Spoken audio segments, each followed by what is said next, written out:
Hello, and welcome to the University of San Francisco School of Law, Volume 55 Law Review Symposium, Exploitation to Empowerment, Leveraging the Law for Survivors of Human Trafficking. I'm Amy Flynn, a University of San Francisco graduate and also the Associate Dean of Academic Affairs at the law school. I'm particularly proud to be opening this symposium because this year I've worked closely with this group of students in other contexts as a teacher, a coach, and a mentor. And I'm especially proud of this group for standing up in the face of adversity, both the pandemic and electoral chaos, to bring together such an impressive group of speakers and such an impressive schedule committed to the fight against human trafficking. I am especially proud of Megan O'Day. This symposium is a culmination of her vision, her months of hard work, and also of the students who have supported her. They are using their time and energy to change the world from here, the mission of University of San Francisco, and they're changing the world from wherever they might be, wherever we all are. We are spread out as a community right now, but we are come together today, united in to support a work against human trafficking. The law school is committed to training ethical, excellent lawyers who push the law forward for the good of their communities. And this symposium is a perfect example of that mission. In the face of a pandemic and electoral chaos, our students have stayed focused on the symposium and creating a gathering that can move the law forward and make a difference to victims of human trafficking, and can support lawyers who are working in the field and outside the field, with the goal of getting all lawyers to step in to the fight to end human trafficking.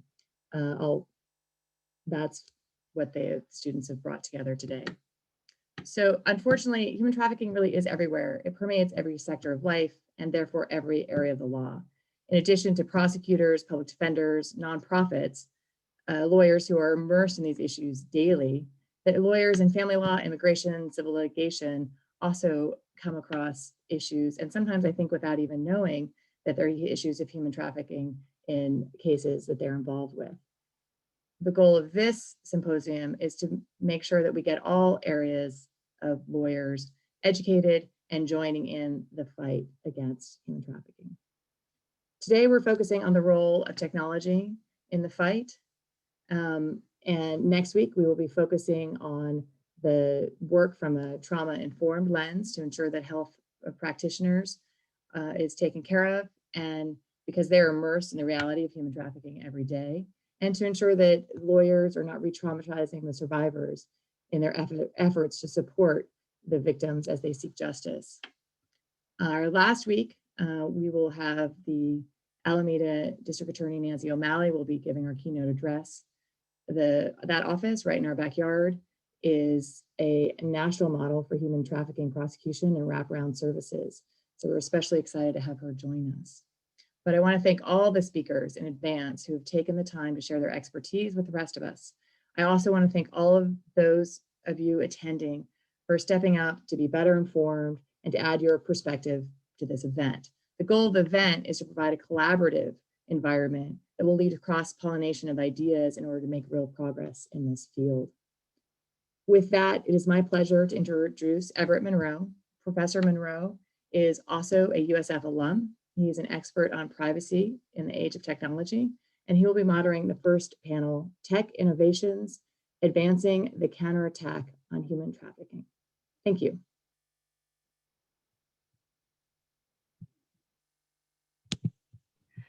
Thank you very much, Dean Flynn, and thank you for a warm introduction. And I'd like to, before we get started, just introduce our panelists and do a little bit of groundkeeping, some ground setting rules here.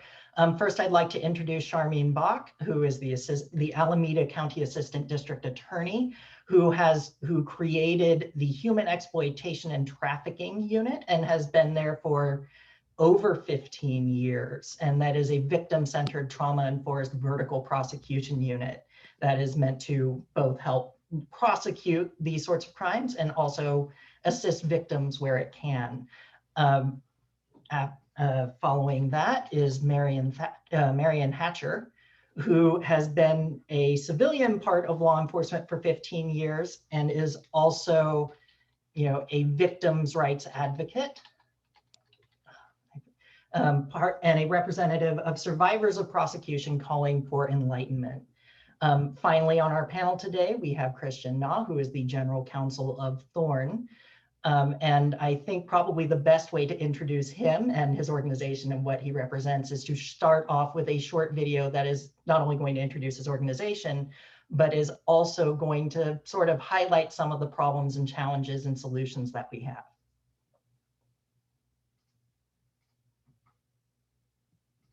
What I've seen makes you question humanity.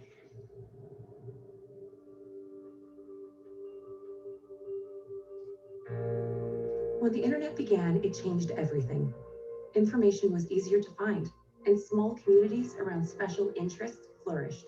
And in this new connected world, an old community gained momentum by using technology in a way that was never.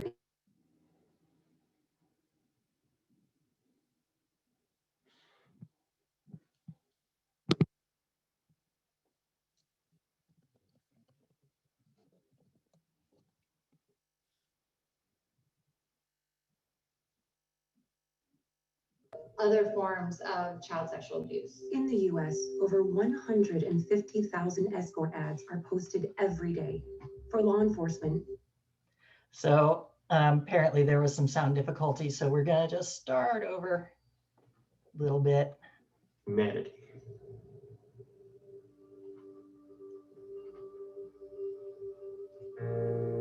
When the internet began, it changed everything. Information was easier to find, and small communities around special interests flourished.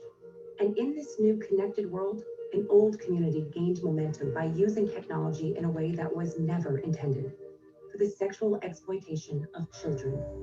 In the past 2 decades, powered by technology, child sex trafficking and the spread of child sexual abuse material have exploded. Technology had dramatically changed the landscape when it came to child sex trafficking, but also other forms of child sexual abuse. In the US, over 150,000 escort ads are posted every day. For law enforcement, identifying which ads feature children is like finding a needle in a haystack. At the same time, online communities dedicated to documenting and sharing the sexual abuse of children have gained hundreds of thousands of members. Reports of these images and videos have grown by 10,000% since 2004. This is a reality we cannot accept. At Thorn, we are building the technology to defend children from sexual abuse and change the internet for the better. We're working with frontline responders, building the tools they need to find child victims faster. We're investing in one of the only teams of engineers in the world solely dedicated to this issue. We're speaking up on behalf of the voiceless, facing hard truths and staying focused on progress. I'm here today to defend the right to pursue happiness.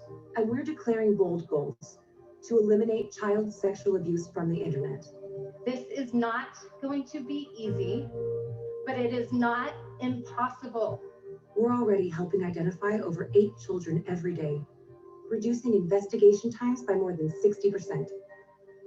And this is just the beginning. We will do whatever it takes to keep our children safe, and we won't stop until every child can simply be a kid. Thorn, stand with us.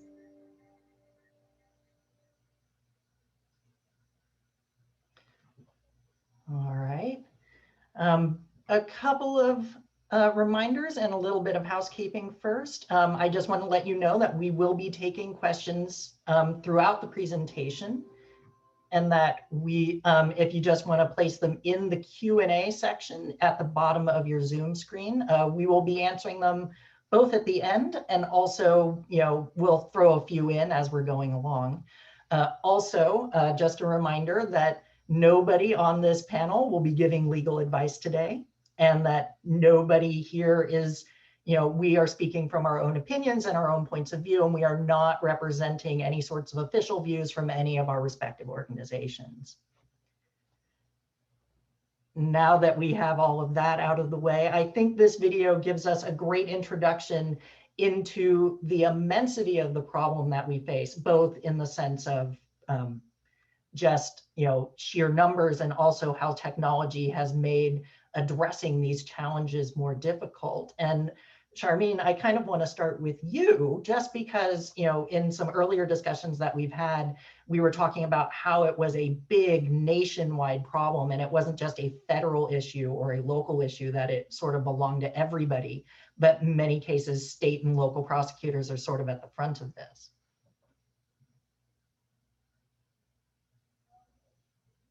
Charmaine, you're muted.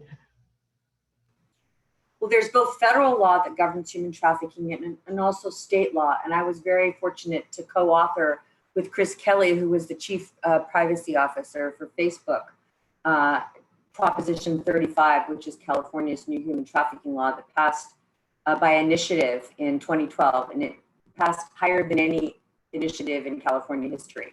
And it reflects the reality that children are being sold in America. And they're being purchased by people here. Some people think it's, you know, a foreign issue where people come in shipping containers. That also occurs, but it's become really sort of epidemic levels of what's happening here. And we see it, we've seen a huge surge actually during COVID.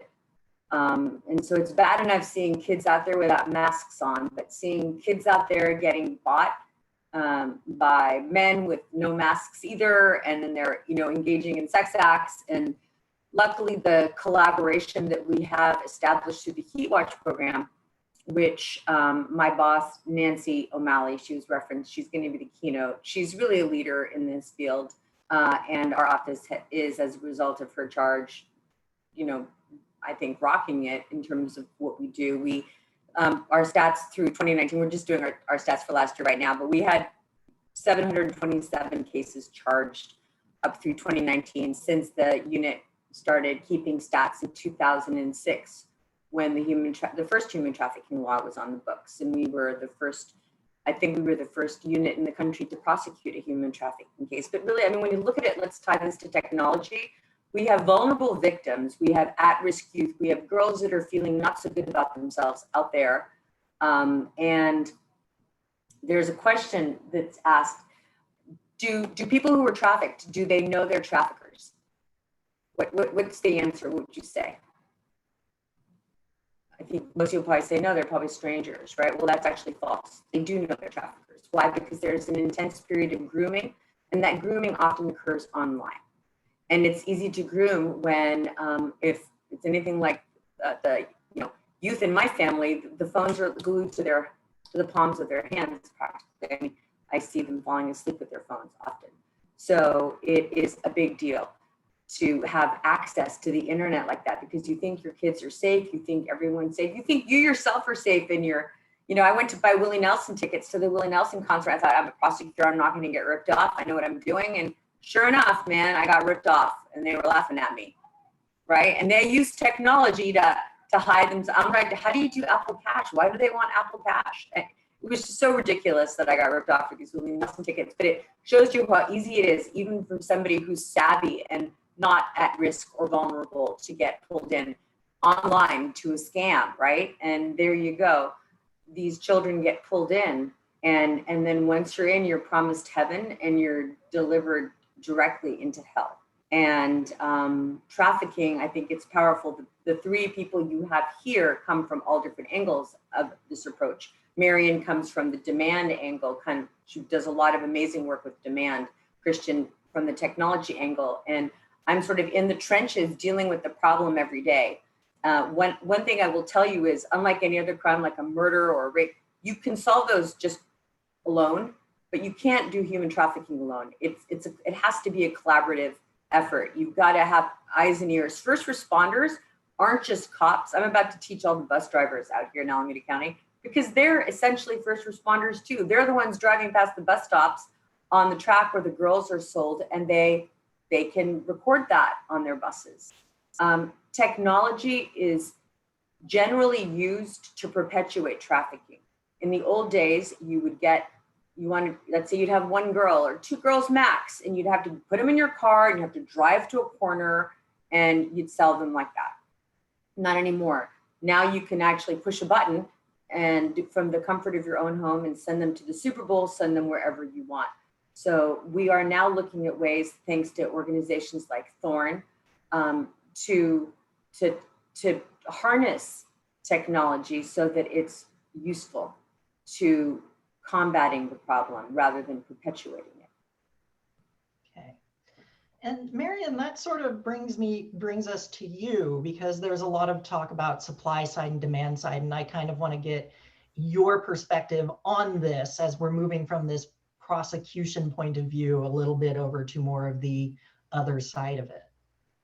Well, commercial sexual exploitation is a billion-dollar industry, and so the business model is dependent upon obviously the supply and the distribution, but the demand is what fuels it. That the demand for human beings to be bought and used for sex acts, adults and children, is the reason why the industry exists and flourishes, unfortunately. Not only am I a civilian member of law enforcement for the last 16 years, but I'm on medical leave now because I have MS. Not surprisingly, I'm sure Charmaine probably isn't surprised that it got to a certain point. I mean, I did have knee replacement surgeries in both knees, but the MS has gotten to a point where it's progressive. And I don't doubt that the trauma that I experienced as a victim of human trafficking contributes to the erosion, so to speak, of my central nervous system and the nerves throughout my body, because trauma follows a victim. Trauma stays with the victim, no matter how much treatment you get, no matter how much better you do, healing, however you get it, you're still going to have these problems. And so what we're talking about is human beings who want to buy because they have disposable income, primarily men. It is a primarily male, Caucasian male, with statistically, not that there's anything wrong with Caucasian males, but Caucasian males usually have disposable income, and it takes disposable income to buy someone. And so that disposable income is used to prey upon the needs and the neediness and the vulnerabilities of primarily women and girls, but also men and boys, and the LGBTQ community, transgender community as well. Always remember that when you're making that transaction, when they make that transaction, something changes. Now, everyone has a problem with rape, conceptually, except the rapist, but most people think that it's wrong to rape. But once that transaction, that money changes hands, not usually with the prostituted person or with the pimp or trafficker in many, many cases, then the buyer feels they can do anything that they want. This is a violent and exploitive industry, and so violence goes along with it. Now I can do the things to you that I see in pornography. It may be legal, but it depicts and has evolved into extremely violent types of sex acts, that to the point where it has really perverted, unfortunately, the view of intimacy of young men and women. Technology, of course, has fueled that, because now every child is, Charmaine was talking, there is a smartphone in every hand. My youngest grandchild is 8. She has a phone, tablet, laptop. Has to have it, of course, for school, with virtual school, but she had it before that. This is just the way our world is. And so our young people are open to things that, you try to protect them from it, but at push of a button, they will see things. I come across things. Unfortunately, my 3 and 4-year-old grandchildren, they have iPads, and you can try to restrict this and restrict that, but depending on what you put in, things come up that you would prefer them not to see now or ever. And so the demand for commercial exploitation is basically a human rights violation that reduces a human being with dreams and hope, and should be able to enjoy the life, liberty, and pursuit of happiness that we all, equate with the United States of America. But the reality is those vulnerabilities become the entryway for bad things to happen and people to take advantage of those vulnerabilities. $1 billion industry, You know, most of the buyers are, as I said, the profile majority Caucasian males.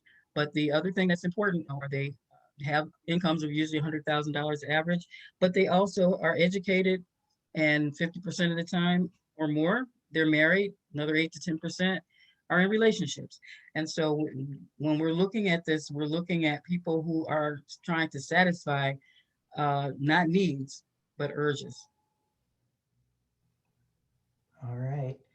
And so both, and Christian, I'm going to toss this one to you, but both Marion and Charmaine, you know, mentioned a little bit of how technology is making this harder. That, you know, there is this online presence to it where, you know, while you might have needed to be physically present at some point, or, you know, had to use other means to engage in these transactions, or to groom, you know, some of these victims and survivors, that now it's much more easy to, you know, do this from an anonymous place or a pseudonymous place, or not have to be physically engaged in this activity. And I'm wondering, you know, from your experience and from what you've learned through your time with Thorn, like, what are we seeing in terms of the difficulties that need to be solved from a technological side, and then some of the solutions that might be helpful here? Yeah, thank you for the question, and thank you for allowing me to join this panel. You know, I think I haven't been with Thorn too long. It's only been 10 months, and for me, it's still a learning journey. And I think for me, one of the most important aspects of this topic is awareness. I was surprised when I first joined just the magnitude of the problem. And I think to your question, as technology evolves and as we focus more on privacy and anonymity, I think that, and a lot of good that entails, but I think that also allows a lot of the perpetrators and to go unnoticed and undetected. And so touching on some of the themes of this panel and the symposium, I think that's sort of where, you know, there could be some friction between the laws that are intended to protect individuals and their individual rights versus how those laws that were intended to protect individual rights allow activities and make it more difficult to detect like human trafficking. And so with Thorn, you know, we're focused on technology. It's using technology, creating technology that allows law enforcement to combat human trafficking. And the way I look at sort of how technology is evolving on both ends, it's really kind of keeping up with the proliferation of data and in all forms. And there are data that are being produced to advertise and, as Marion described, purchase by various people through various modes. And so we're trying to create tools that allow law enforcement to aggregate and analyze, harness data and turn it into actionable intelligence. And our focus is to make sure that law enforcement has the tools to that make their investigations more efficient and assist them in detecting and catching the perpetrators. Okay, which I think is a perfect chance to toss it back to Charmaine and Marion, and, you know, how technology has helped you like with these things. And, you know, after that, I might ask one of those questions about privacy and civil liberties. But I would like to just sort of hear the overview of, you know, what is it, you know, how technology has helped you to prosecute these crimes, to find these victims, to deal with these Johns. I'm happy to jump in and talk about something that I did with Marion. It's the National John Suppression Initiative. We don't use the word John to describe buyers. I think it's given them a huge break. They're child abusers, really, by and large. And also John happens to be the name of my boss's husband. So we definitely don't use the word John around here. But anyway, it's the name of the initiative. And I'll just tell you briefly about the initiative that Marianne has been spearheaded with her partners. And we all come together across the country, multiple law enforcement agencies. We did one where there was 26 law enforcement agencies from across the country. We brought everyone together from the Bay Area in Alameda County, and we did 4 covert operations targeting buyers, because as Marianne said, you got to have both parts. The buyers create the demand, right? Without the buyers, there'd be nothing. So we go to that area, and unlike, we put decoys out, so people that look like they are out there offering themselves for sex. Obviously, we don't put children out. These are police officers because it's dangerous. I mean, there's people out there with guns and so forth. We did, in the 4 covert operations we were able to arrest 45 buyers and 2 sex traffickers. Now that's the, grab them and take them approach. There's also a different component, and this is where technology comes in. And technology comes in because there's also the educational approach, because these buyers are responding to ads on, Backpage, whatever these sites are. It used to be Craigslist. You could actually buy 4-year-olds on Craigslist back in the day. We got that shut down. But Marianne and the team have brought together artificial intelligence so that you get robocalls when you call. You put up fake ads, they're not real ads, and then you get, robocalls basically educating you about how harmful it is. And I think the research has shown that if people are educated that you're actually buying children for sex and the impact that it has, or that we now have your IP address, even though, whatever, that has also, do both the carrot and the stick, right? Tell them the harm that they're causing and also the harm that they could cause themselves. And I don't know if Marianne wants to jump in on that technology. Yeah, sure. Thank you for sharing that. And, the scope of it is really mind-boggling and very troubling, because what we have found is no matter how many ads are posted, we don't reach a saturation. The more ads, the more the demand, and that's the problem. And I'm sure Christian probably can speak to that in what they've done, and it's really scary when you realize that you can post God knows how many ads, and you're still going to have more and more and more demand. The other thing I think that I would want to add too is the co-occurring crimes that Charmaine and I had come across. This is not, sex buying is not in a silo. Commercial sexual exploitation, it does not exist in a silo.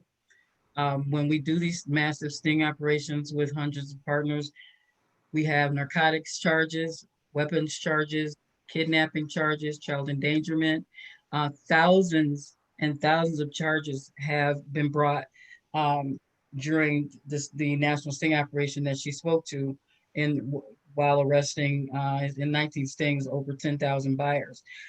It's very important to think about that is, it's an ad hoc, and sometimes it's not ad hoc, sometimes it is a formal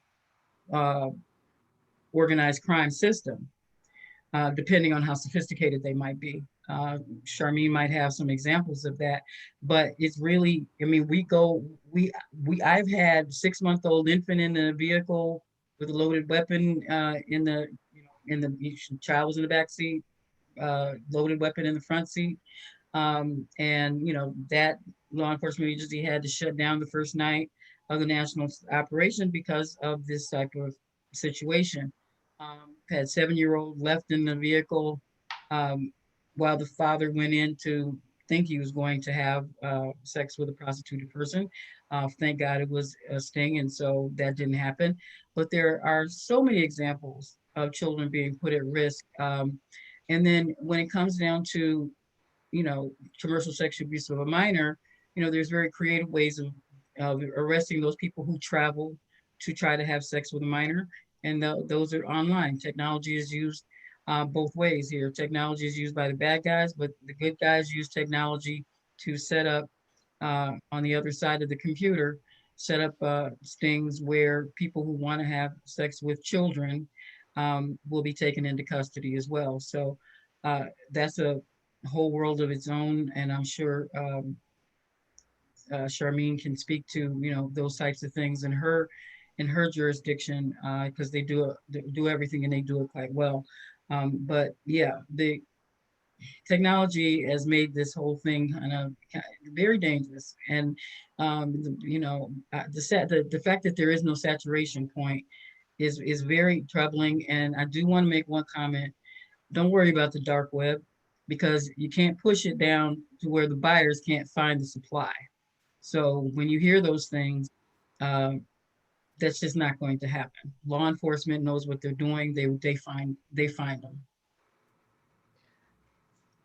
And I will just intervene here for a moment. And for those of you who are not familiar, the dark web is a place where websites are not registered or indicated in a place where you'd be able to find it via a web browser search. So you know, sometimes it uses particular routing technologies or encryption, but it's meant to keep certain websites away from the public eye unless you know exactly where to look and have the right sort of tools to use. And it sounds like, Marian, it seems like the primary concern here is not like all of this is going underground or being hidden, but it's actually, it's right there for people to find if they know, if you know, they know how to look for it. And so like all of that stuff is sort of a smaller drop in the bucket compared to everything else. Everett, that's such an awesome point that you said. It's not like it's being hidden, you know, and it's not like it's being hidden because it's not, you know, I mean, if it's a multi-billion-dollar business, you'd think it would be hidden so they could keep making the money, right? But they don't have to, because it's challenging to get the victims to court to prosecute their traffickers. So it's basically like you're swatting bees at a picnic, because they just keep coming, right? They'll go and find more young girls to sell. And what we're doing is looking at how we can use technology to make our cases without victims. I just did a training last week with almost 100 people for my team here at the DA's office, and we had some outside visitors join us. And it was basically talking about telephones, because those same telephones that are used to facilitate trafficking are entire evidence. So to the law students, you know, you got to know your different hearsay exceptions and how to lay foundations and how to authenticate stuff, because, you know, you've got a conversation between a trafficked girl and her trafficker. Okay, so the girl is not a defendant, she's the victim, right? What the defendant says is not hearsay, because there are a million hearsay exceptions that cover what he says. What about what she says?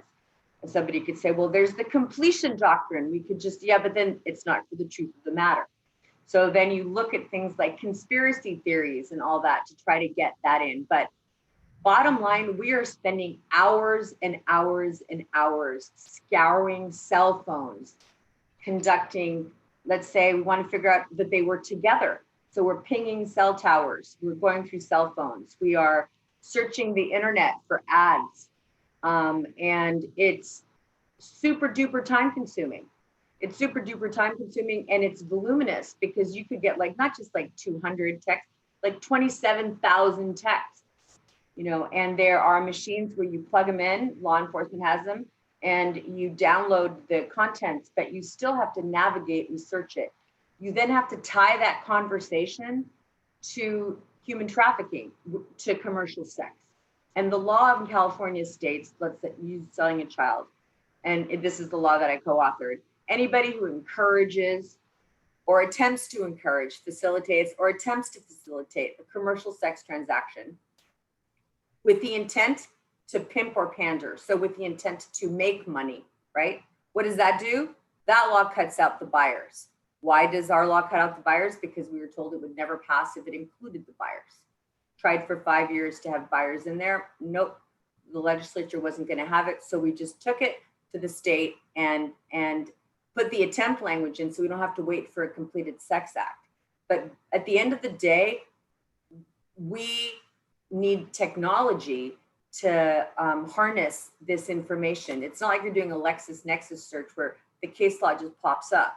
You're like, it's grueling texts, and you got to figure out who's who and go through the contact list and match it with people. And we're grateful to organizations like Christians, like Thorn, that help us. And and this is where I think the question comes up in terms of civil liberties and privacy rights. And I remember back when I started, and I've been a DA now for 32 years. I went to Georgetown Law School, had a federal clerkship, and then joined the DA's office. And I remember back in the day, it was technology didn't play that much of a role in anyone's life. Like, we barely had a computer. Now it's gotten pretty advanced, and we don't have the ability to jump into the web, right? Jump into there. And so I think there comes a time where you have to balance, like, are we protecting the children? Are we protecting ourselves? What is that slippery slope?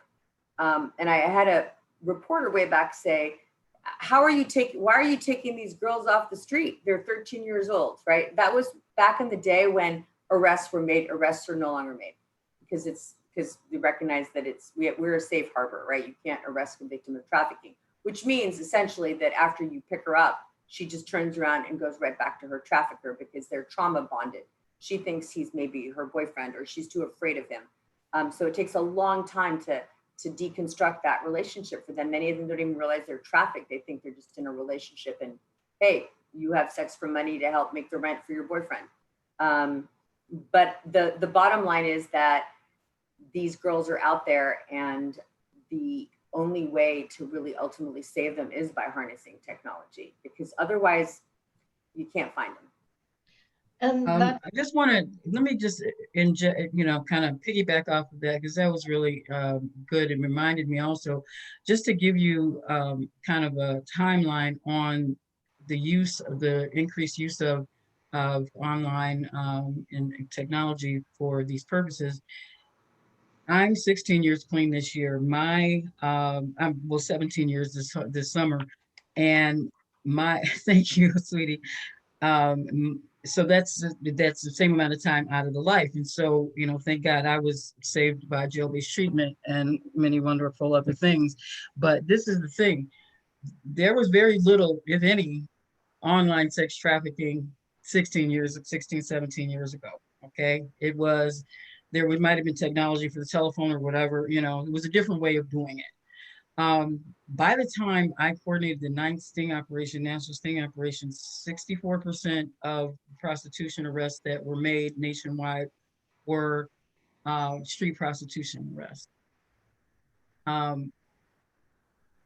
Just a few years later, 76% of the arrests were online arrests, and 98% of those was Backpage. The rest was Craigslist and other small websites, just to put it in perspective. Okay.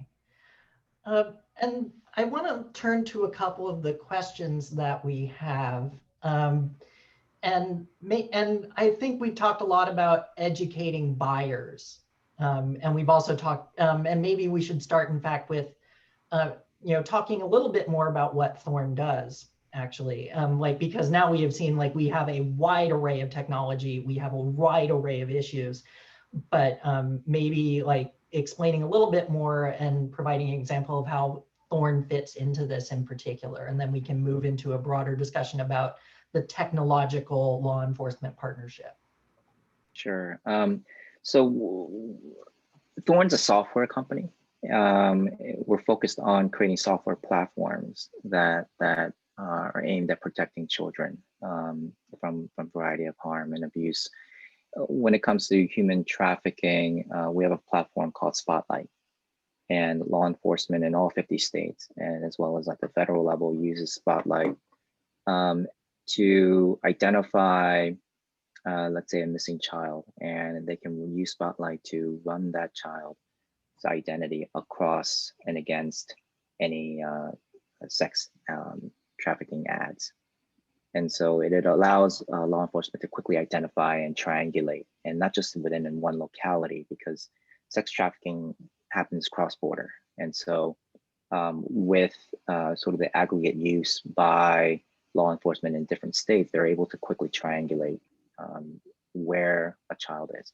And it's not just identifying the child, it's also layering on natural language technology that not just looks at the images of an ad, but also looks at the text of an ad. And Thorn also does a lot of research, and one of our research showed that there were a lot of minors who are made to post their own ads and write up their own ads. And so Thorn has been able to develop technology that can kind of go through the writing of an ad and determine with pretty good accuracy the probability that that was uploaded by a minor. And again, that helps law enforcement narrow down and identify where the children are. And from that angle, obviously, I think as Marian said, it's the demand side that drives the supply. But I would say with Thorn, our primary focus is the children, making sure that they're rescued quickly, as fast as possible. And I think in 2020, our team did an impact study, and with Spotlight, I believe the number was like 1,417 kids recovered using Spotlight across the US.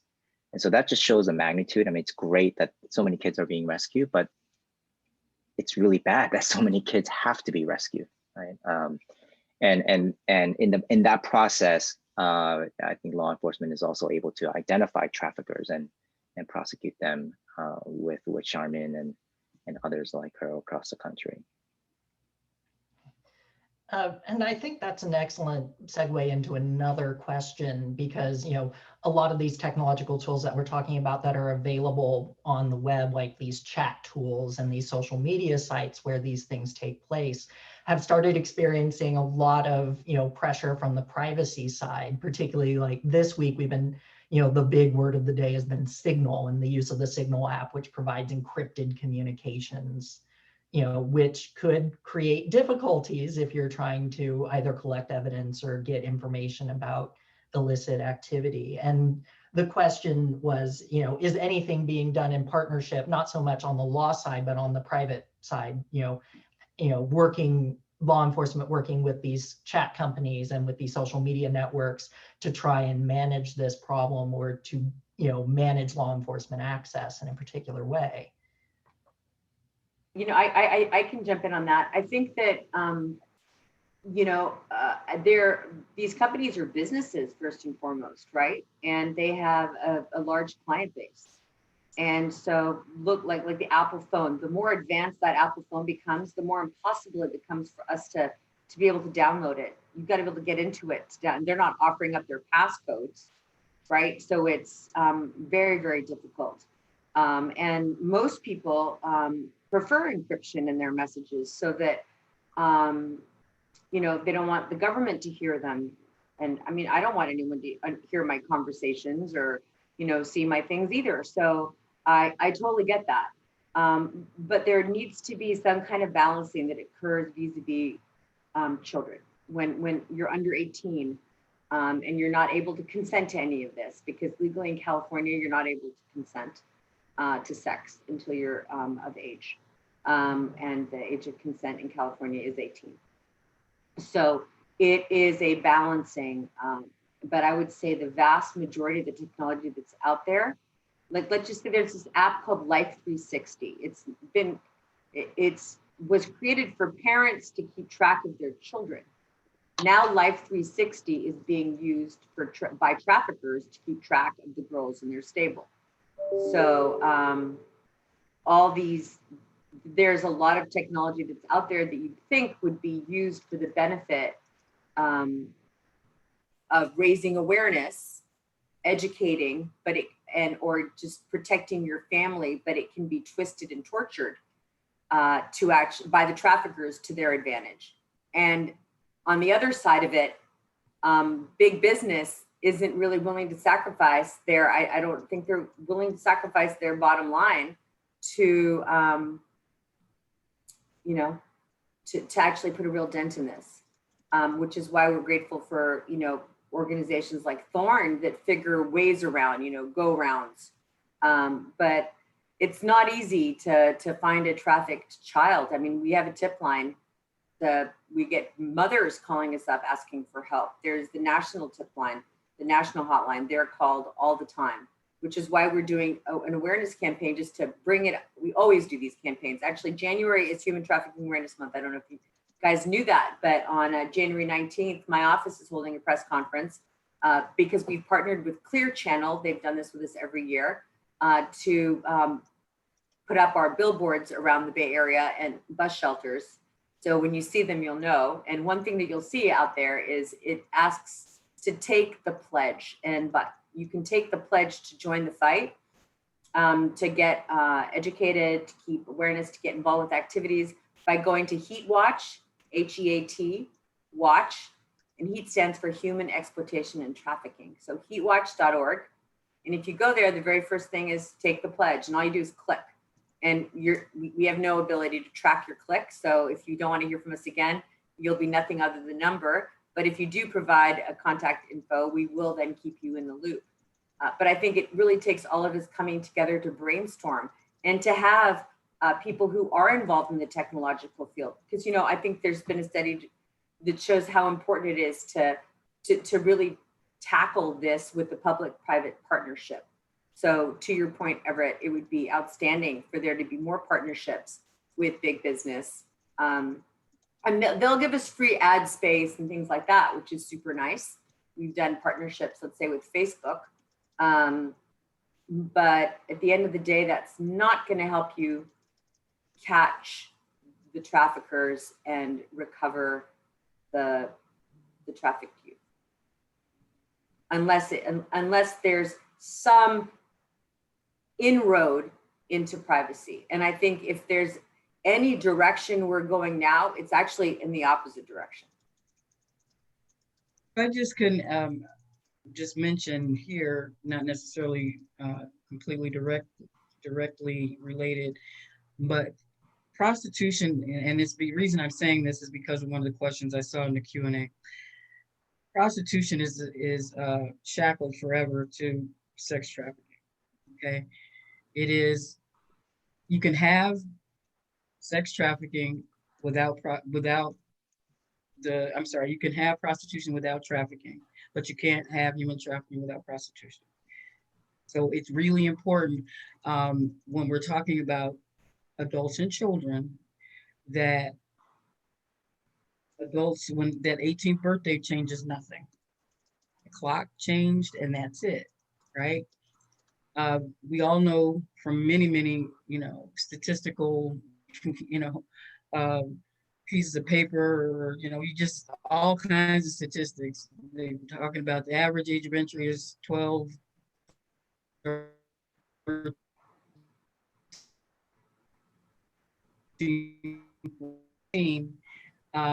Typically have started earlier as a minor, right?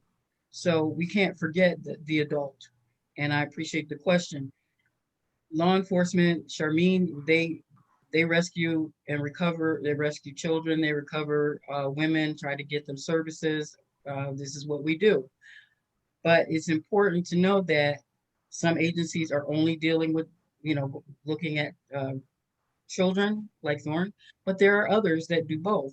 ChildSafe.ai out of New York, Rob Spector, and then there's Seattle Against Slavery's artificial intelligence platform that does both. And there are,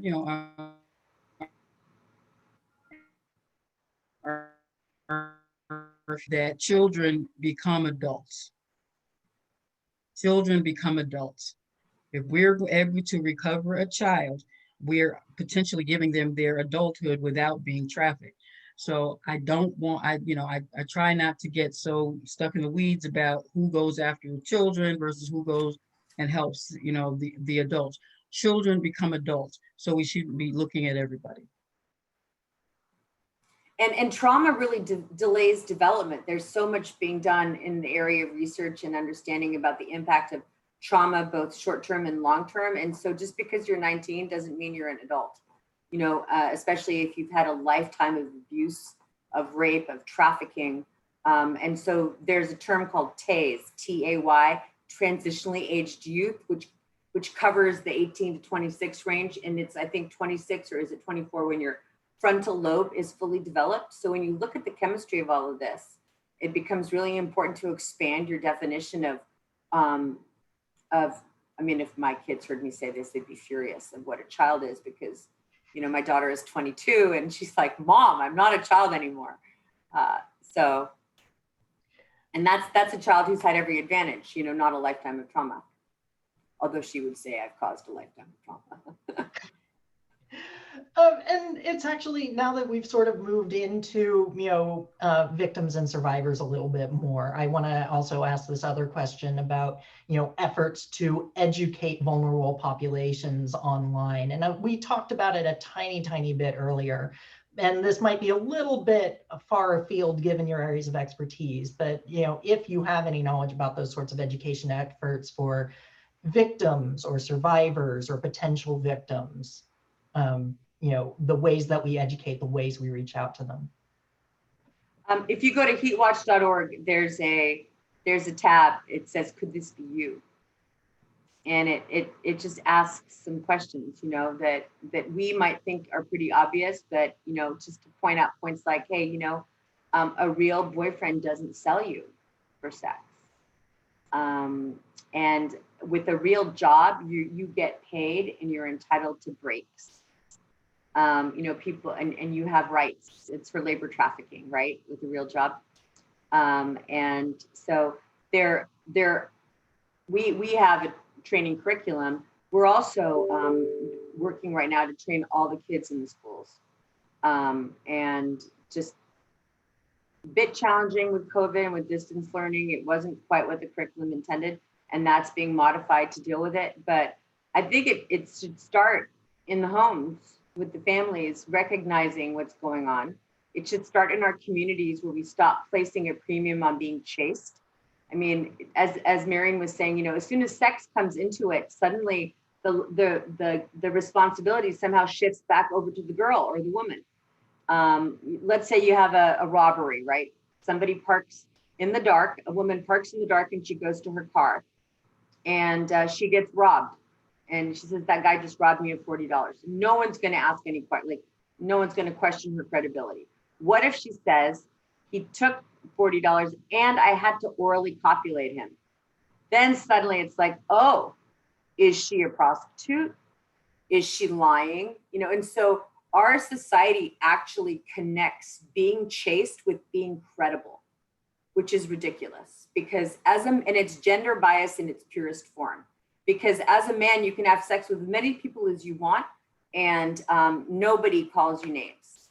But if you do it as a girl, as a woman, that undermines your credibility, which is why I'm so happy to see our laws are catching up with that, to kind of shatter that misconception and that stereotype, so that we stop first and foremost judging these girls. That's the most important thing each one of us can do, is stop judging them. There is no such thing as a child prostitute. Children can only get prostituted. They are not prostitutes.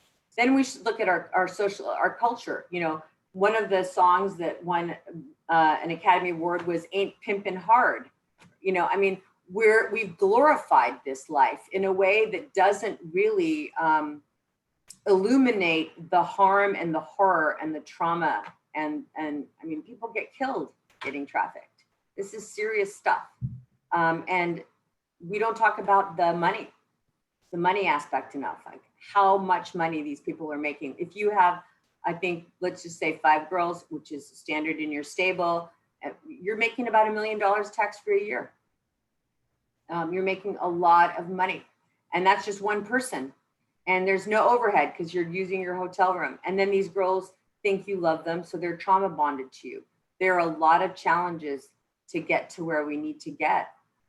So awareness is very important, but it needs to start with us. It needs to start with our communities. It needs to start with if you see something, say something. And that's why we have a tip line. That's why there's a national hotline number. And we can post these numbers in here for you guys to see. But these are very important numbers. And you can get all of this information by going to heatwatch.org as well. It's really important to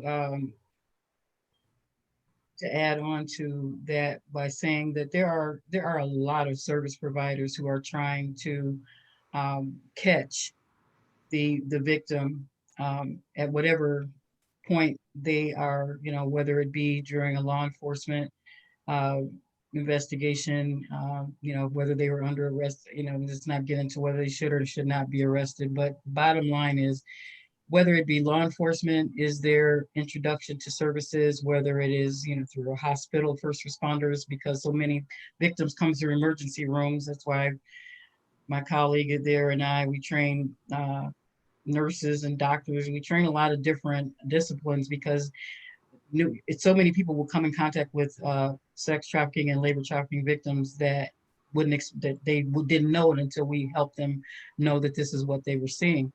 But there are, many organizations that do direct service. There's many that are dealing with policy. But the bottom line is, we have one national human trafficking hotline, one national human trafficking resource center run by Polaris.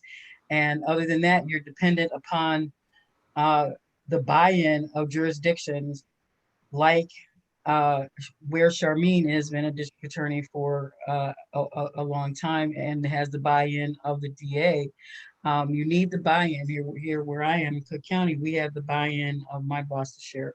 You have to have the buy-in of and the participation in the partnership and the education of partners, including law enforcement, social service providers, et cetera, to be able to communicate with the victim. The victim doesn't know that that's what they are.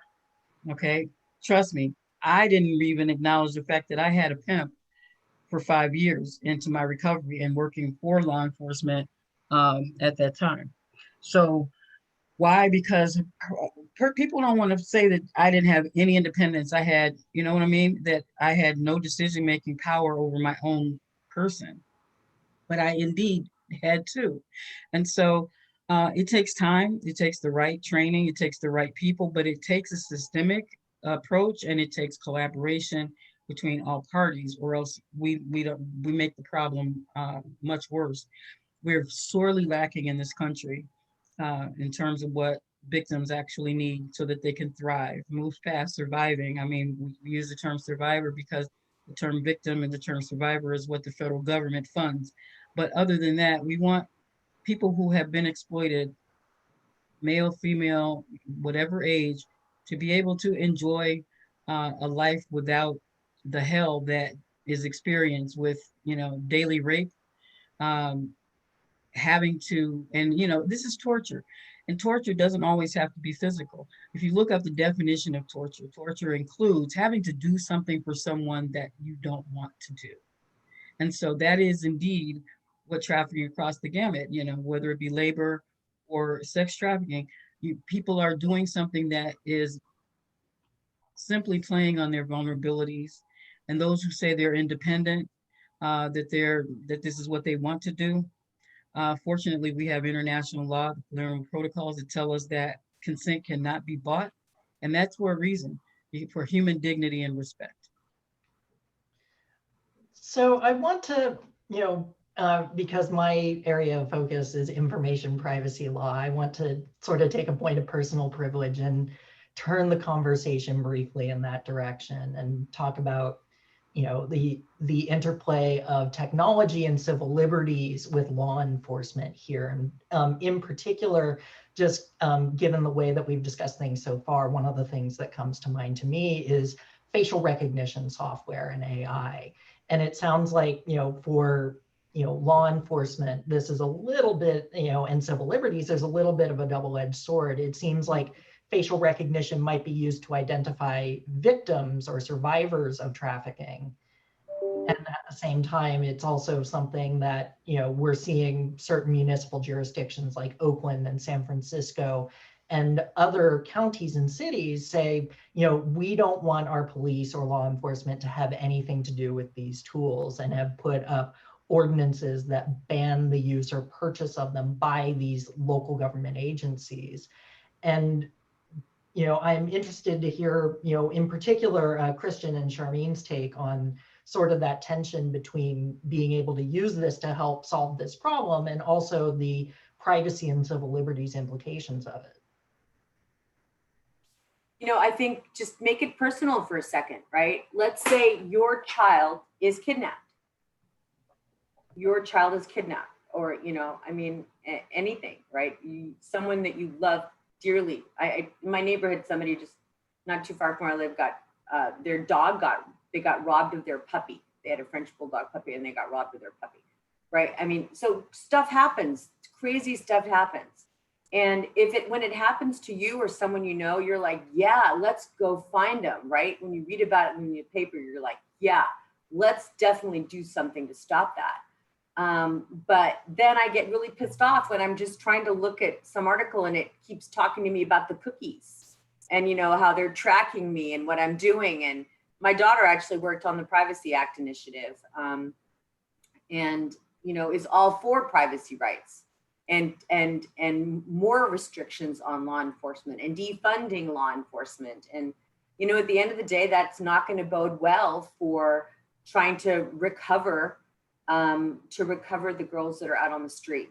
It takes many, many touches, many interfaces before they stop running, before you can get, no small thing that there's these chains behind us, but you don't need chains. I mean, these girls are connected to their traffickers by psychological tie. I don't know if you all have done a tour of the Hearst Castle in San Simeon. You know, it's a beautiful place, and Patty Hearst lived there, and yet she was with the Symbionese Liberation Army, right, with SLA. And I would think, why would you ever leave if you have like a house and a pool like that? I'd just hang out by the pool all day long. So the bond is really quite compelling, and it makes it very, very difficult. And when you realize that it's one thing to talk about privacy rights in a vacuum, but when you talk about privacy rights, when you bring it home to, you know, if it's your child, if you don't have a child, if it's your puppy, you know, can we use facial recognition to track puppies? If somebody, you know, has your puppy and then they put their puppy up online to sell, you know, does that change the argument if it's a puppy versus a child? And what if it's only limited to trafficking? What if they're very, you know, trafficking or where someone's life is in danger? I think that certainly our law has recognized through the years in the case law that it's a balancing act, right? And I just think it's important to come to this conversation with an open mind to try to find a median where all interests can be balanced based on sort of the totality of the circumstances rather than a yes or a no knee-jerk response, because it won't benefit, it won't make us a better country. It won't show our humanity if we allow children to be sold for sex in the United States of America. You know, and I was asked by Hawaii to help them shut down their first massage parlor a while back. And I went there and I actually expected Polynesian girls or Pacific Rim girls out there on Waikiki Beach, you know, with all those fancy hotels like the Royal Hawaiian and all that. And we were doing this operation and I saw young Black girls there and I'm like, what's going on? And we realized that, you know, TSA, the people that check your bags, right, to make sure you don't have anything bad in there, are so worried about water. Have you guys noticed, like, water, that they're not paying any attention to the relationship between the man and the child that just went through the metal detector. It's like, as long as they don't have water, it's okay. And so, you know, we have here, you know, we have Black girls for sale in Oakland, which is just not acceptable. And so what are we going to do as a community, as a society, to stop it? I mean, we can put up billboards, we can have hotline numbers, we can do all that. But when technology is what's being used to perpetuate it, we need to have a technological response. And that requires the balancing of the privacy issues that you've identified. And, you know, for example, when I can't get into somebody's cell phone and she still thinks her trafficker loves her, it's done. That case is over. There's no way to prove it. Okay. Christian is sort of the person on the tech development side of this. I'd be interested in hearing your thoughts as well. Yeah, on obviously face rec is it's an ongoing debate and legitimate arguments on both sides. And what I'm seeing is a lot of the conversation being fueled by the desire to maintain privacy, and that is where the concerns of surveillance, using facial rec to surveil people, and then also the right to remain anonymous and private as an individual citizen. And what the issue that I see is that facial rec oftentimes gets framed as if it's a binary issue, and I don't think it necessarily has to be. I don't think is it good or bad. I think it's the way it's employed. There definitely are recognitions in the tech industry that facial rec technology is not perfect, and it's not at a point of accuracy that I think everybody would like it to be. And then when we talk about racial bias, I think there are good arguments that facial rec technology, because of its inaccuracies, it results in racial bias. But I'm not sure that argument has to, I'm not sure that argument deteriorates the reason why we want to use facial rec for purposes like combating human trafficking. And to explain that a little more, if you look at racial bias and the fact that facial rec is not as accurate when you're applying it to darker skin, and that results in a bias, which results in prosecution of the wrong person. And the stats will show that it leans towards prosecuting not just wrong people, but wrong people of darker skin. Then you look at the bias of facial rec when you apply it to rescuing human trafficked people. And obviously from Thorne's perspective, especially children. Even if you accept the premise that facial rec is not as accurate currently, and that it does not do a good job with identifying darker skinned children who equally need to be rescued, I guess the question in my mind is, does that mean we should not employ facial rec to continue to rescue other children that it does accurately recognize? And so that's why I say it's not really a binary. I think we definitely need, I think the technology industry definitely needs and should improve the technology so that it serves people of all color and it's not biased against any of them. But to the extent that it's still being used in its limited capability to rescue people, I think that's a completely different analysis. Interesting to almost analogize this to DNA, because I used to run the cold case unit and trying to solve 40-year-old murders and rapes. And even though there's a hit on DNA that's now in the system where somebody had to swab when they got arrested for some crime, and now their DNA is in a database. So then we're able to put together, 4, 5, 6 serial murders, right? As a result of that swab.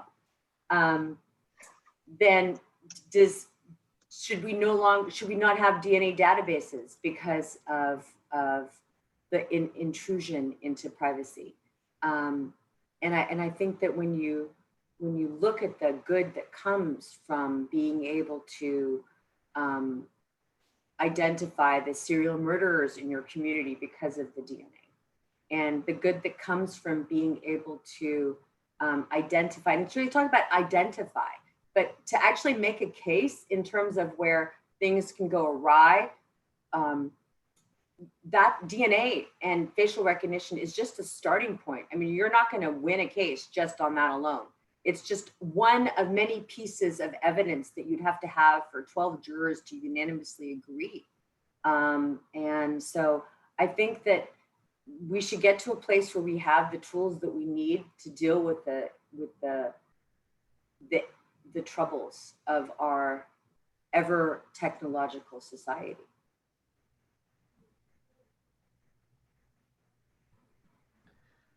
All right.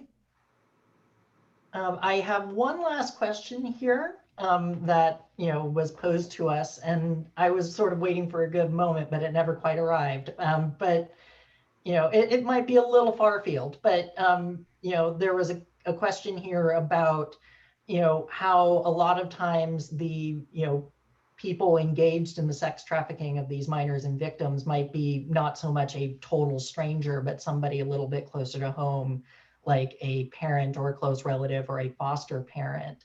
And they were wondering in particular if that was something that was similar, that's something that we have seen in the Bay Area, and the particular challenges with addressing that.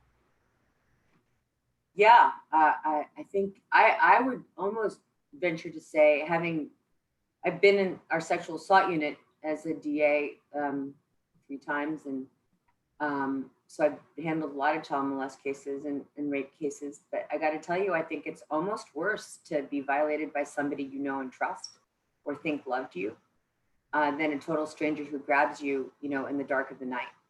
And it's far more common to be violated by people you know. That's why they say, for example, that child molesters actually come in through your front door, not your window, because they're your teachers, your advisors. They seek jobs where children are in abundance. Water parks, so where you can really get up close and personal with kids. So I think that it's very important to recognize, that family members need money just like traffickers want money. And if they've got a child there, they're going to use it. I mean, and I remember seeing, I think it's what kind of collapsed Craigslist at one point, is like there was some, woman who was addicted to crack selling her 6-year-old for sex. Something like that happened. Don't quote me on that exactly, but something really horrific like that. And something really horrific like that continues to occur. And the only way to, how do you stop that? You use education. I think PSAs are really important, especially if they're done by youth or by survivor thrivers, somebody who's already been through the life and has left the life, who can really message in a way that might resonate more with the youth that are out there on the streets. You guys could come up with, I'm sure, a PSA as a result of just watching this, that you could put on your own social media sites, on your pages, just to raise awareness, especially because January is Human Trafficking Awareness Month. Like, this is the time to do it. There's a great deal of familial trafficking that I've come across locally and nationwide. The situation that sticks out to me are 2 minors who were sold by their grandfather in Ohio, and they ended up down the road as adults in our jail. There is, in some cultures, this is the norm for survival. And there's an expectation that you're supposed to do this on behalf of the family. So the problem, of course, there is that's the breakdown of the family unit. And that's a societal failure. And so we have to shore up what's going on in the household. We have to support what's going on in households. We have to make everybody healthier inside a home so that there is no need, first of all, that it should not be okay to do it, but also so that desperation does not push parents, whether it be via,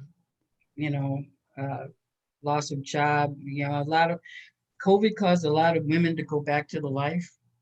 COVID caused a lot of parents to start selling their children for the first time. And so we have to look at society's part in not meeting the needs of its citizens and the desperation that can cause people to do these things. Not making excuses, but it's just a fact.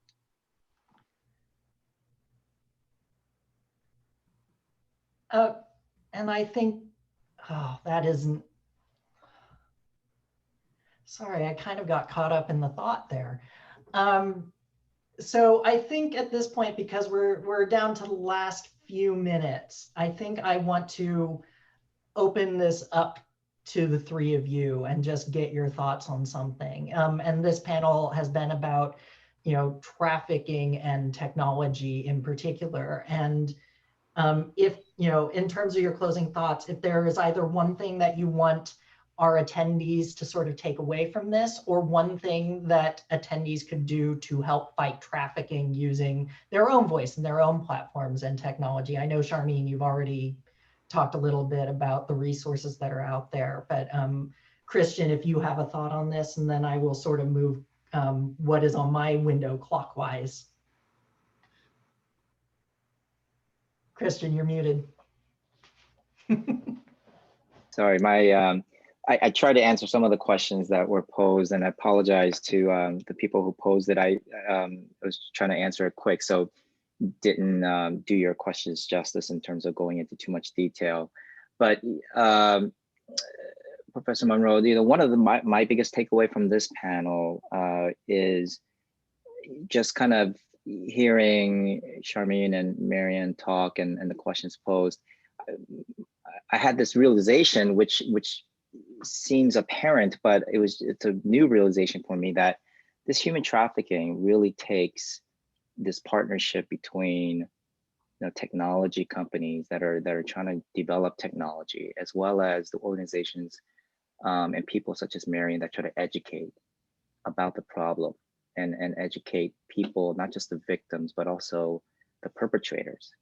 And people and agencies like Charmaine who are going to prosecute people who can't be educated and continue to commit this crime. And what strikes me is that it requires the success of all of these segments, right, as a collective effort to really combat this, because not one area will solve it, because it is such a pervasive problem, and it continues to persist, and it's one of the darker sides of human nature. And so that's been my biggest takeaway and appreciation, kind of working day in, day out at Thorn, but then coming to this panel and realizing that it really is all of these other larger segments that really need to act and work in concert.